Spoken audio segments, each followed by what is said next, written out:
آج کا مسلمان نماز بھی پڑھتا ہے، جھوٹ بھی بولتا ہے، نماز بھی پڑھتا ہے، لوگوں کے ساتھ دھوکہ دہی بھی کرتا ہے، نماز بھی پڑھتا ہے، بے حیائی کے کام بھی کرتا ہے، نماز بھی پڑھتا ہے، سود کھانے سے باز نہیں آتا، نماز بھی پڑھتا ہے، ہر طرح کا گناہ بھی کرتا ہے۔ حالانکہ قرآن کہتا ہے ان الصلاۃ تنہی عن الفحشاء والمنکر، کہ نماز تو ہر برے کام سے روکتی ہے تجھے، تو ہمیں کیوں نہیں روکتی؟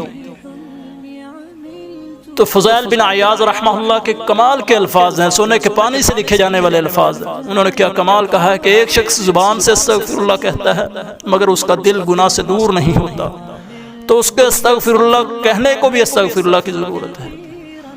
ہم صرف زبان سے کہتے ہیں، ہم صرف اوپر سے نماز پڑھتے ہیں، دل سے نہیں پڑھتے۔ جس دن ہم نے دل سے پڑھنی شروع کر دی، اللہ کی قسم ہماری دنیا ہی بدل جائے گی۔ دل سے اللہ تعالیٰ کی عبادت کرے، دل لگائیں اللہ تعالیٰ سے۔